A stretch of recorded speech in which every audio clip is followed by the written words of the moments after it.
Let me share with you something great that happened after a full week of faith.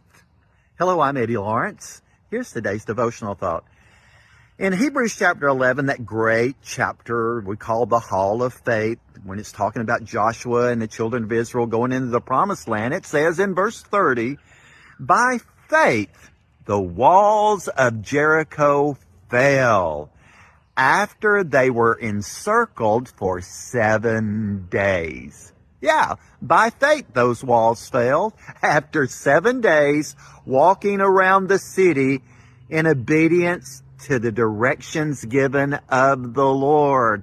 It was a full week of faith. They kept walking, kept obeying, and the walls came down.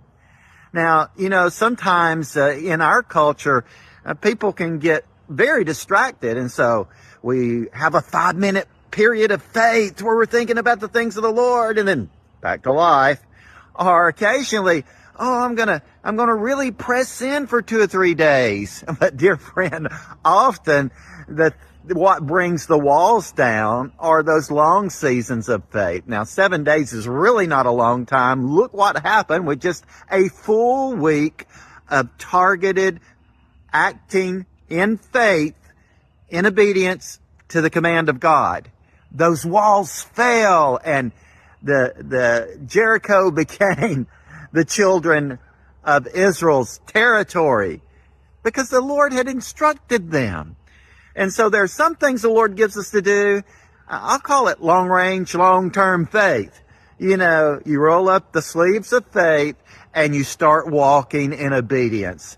And when they walked around that city after the 6th day, nothing had happened. I don't think they started seeing spider web cracks in the walls because they had walked 6 days. No, it was after the 7th day, after the assignment was fulfilled by faith, then supernaturally the walls crumbled. Just like Naaman, who was a leper, told to dip 7 times in Jordan. Now, well, it frustrated him. He was aggravated at the prophet. But then his servant said, well, if he had given you some big great thing to do, you would have done it, or, given lots of money or whatever.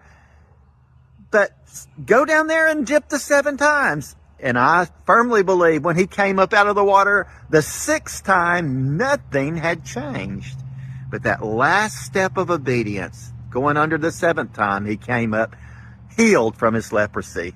So, summary statement, press in to what God's given you to do. Don't look back. Fulfill the assignment and watch the walls come down. Be encouraged, dear friend. God loves you. And the just shall live by faith.